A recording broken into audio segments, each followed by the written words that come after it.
My name is Ashish, or today we are going to study your class 11th chapter number 21, that is section B. The name of the chapter is Profit and Loss. First, let me tell you that this is not related with accounting or any profit or loss related with accounting. This chapter is all about dowry and the bad customs which is prevailed in our Indian society. तो हमारा ये जो chapter है वो उन dowry और उसके जैसी महिलाओं पे जो अत्याचार होते हैं उसके बारे में ये चैप्टर है। इसका कोई अकाउंटिंग के प्रॉफिट एंड लॉस से रिलेशन नहीं है। तो चलिए पढ़ते हैं ये चैप्टर क्या बता रहा है हमें। इसे बहुत ही प्रसिद्ध रविंद्रनाथ जी टैगोर ने लिखा है, एक शॉर्ट स्टोरी फॉर्म में है ये। हम पहले तो इसका जो मेन सेंट्रल आइडिया है जो कि बॉक्स में दिया हुआ है उसे पढ़ते हैं। Profit and loss is one of the most touching of Rabindranath Tagore short stories.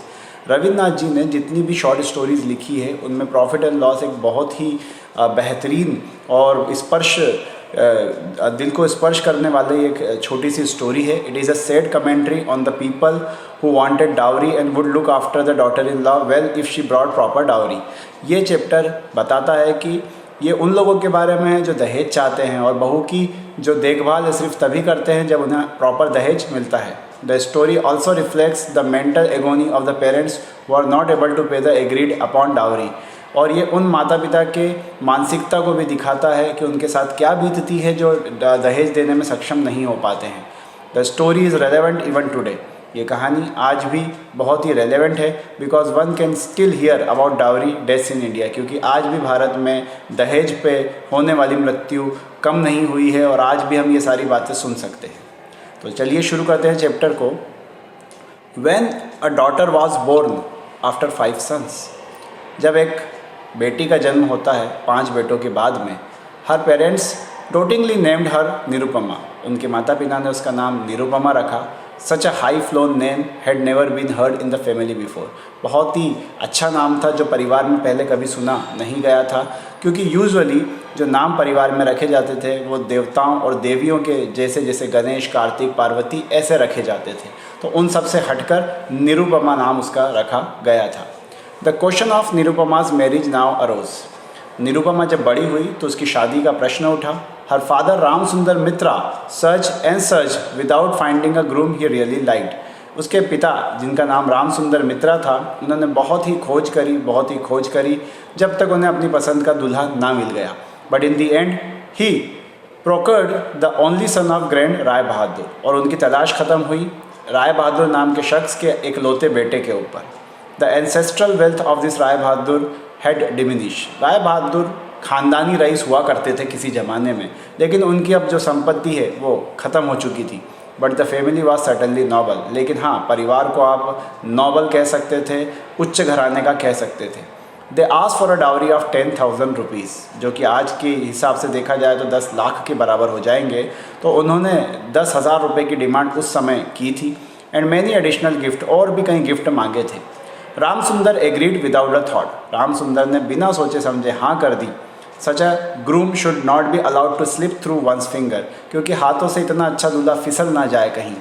But in no way could he raise all the money. लेकिन अपने सारे प्रयासों के बाद भी राम सुंदर वो पैसे इकट्ठे ना कर सका।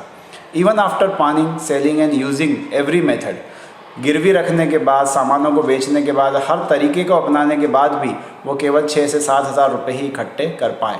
And the day of the wedding was drawing near. शादी का दिन करीब आ रहा था और वो चिंतित थे।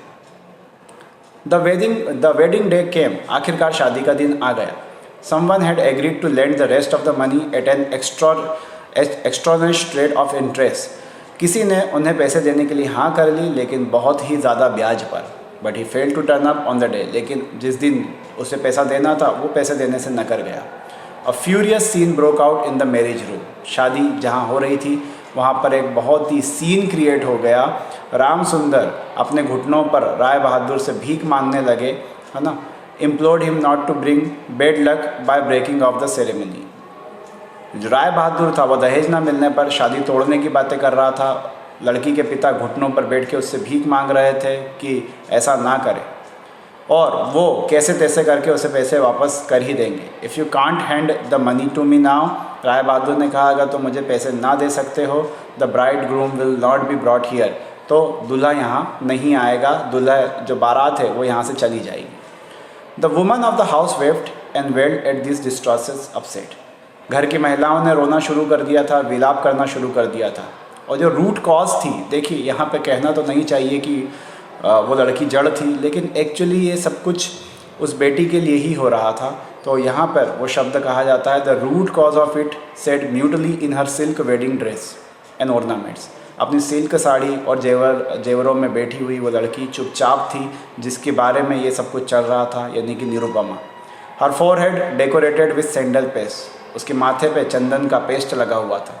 It can not be said that she felt much love और respect for her prospective husband's family. ये तो नहीं कहा जा सकता कि ये सब देखने के बाद उससे अपने जो ससुराल पक्ष है उसके बारे में, होने वाला ससुराल पक्ष जो है, उसके दिल में कोई भी दया या सम्मान उसके लिए बचा था। Suddenly the impasse was resolve. तभी जो कुछ घट रहा था वो अचानक रिजॉल्व हो गया। जो दूल्हा था रिबेल्ड, उसने क्रांति कर दी, यानी कि अपने पिता के खिलाफ चला गया वो, और उसने बिल्कुल फर्मली, बिल्कुल ताकत से कहा, सख्ती से कहा, this haggling and bartering means nothing to me. ये जो सब कुछ चल रहा है, ये जो लेन देन चल रहा है, इससे मेरा कोई लेना देना नहीं है। I came here to marry and marry shall. मैं यहाँ शादी करने आया था और शादी करके ही जाऊँगा। You see sir how young man behave these days. Rai Bahadur अपने बेटे की इस बात से काफ़ी नाराज़ होता है और कहता है, देखो आजकल के बच्चे कैसा बर्ताव करते हैं। उसके पिता ने यह कहा एवरीवन को, it is because they have no training in morality और इन और द शास्त्रास। इन लोगों ने शास्त्र नहीं पढ़े, इन लोगों को नैतिक शिक्षा नहीं है, इसलिए ऐसा बर्ताव ये कर रहा है। Said some of the old age there. किसी बूढ़े बुजुर्ग ने वहाँ पे ये बात कही।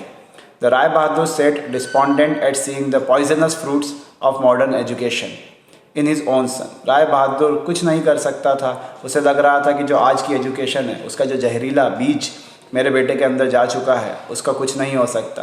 राय बहादुर अपने बेटे के सामने ज़्यादा नहीं बोल पाया। The marriage was completed in a gloomy joyless sort of the way. बहुत ही दुखद माहौल में, बहुत ही अजीब से माहौल में, टेंस माहौल में शादी कंप्लीट हुई।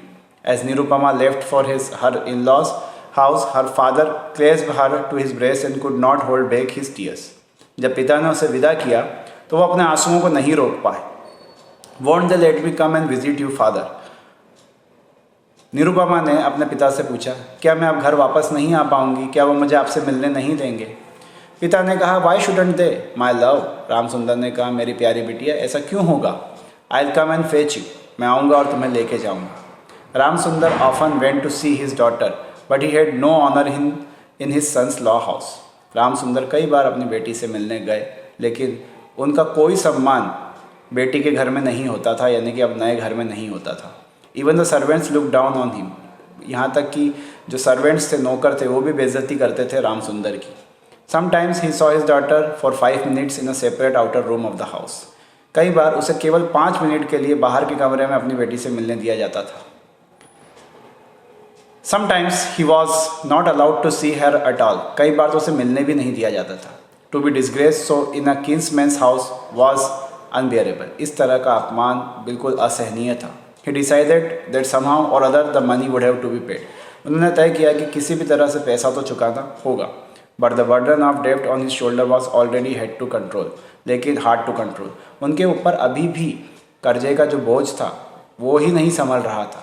Expenses dragged in is terribly.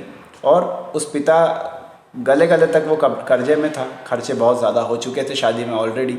He had to resort to all sort of petty subterfuge to avoid running into his creditors. और इससे पहले कि जो क्रेडिटर्स हैं वो उनसे मांगने आ जाएं और बहुत बुरी स्थिति हो जाए, वो पहले के ही कर्जे नहीं उतार पा रहे थे। नए कर्जे लेना तो और ज़्यादा समस्या वाला काम हो जाता। Meanwhile his daughter was treated spitefully at every turn. इसी बीच में निरुपमा के साथ बहुत ही दुर्व्यवहार किया जाता था हर मोड़ पर। She shut herself into her room and wept. वो अपने आप को कमरे में बंद कर लेती और दिन भर रोती रहती। A daily pinions for his insult heaped on her family. Her mother in law's assault walls were especially vicious. रोज़ाना उसके ऊपर कई अत्याचार होने लगे, खासकर उसकी सास के द्वारा उस पर बहुत ज़्यादा अत्याचार किए जाते थे। इफ़ एनी वन सेड, अगर कोई भी कहता, how pretty the girls it's a pleasure to look at her, she would burst out, pretty indeed, pretty as the family she came from. जब कोई कहता था कि लड़की जो है वो प्रीटी है ना।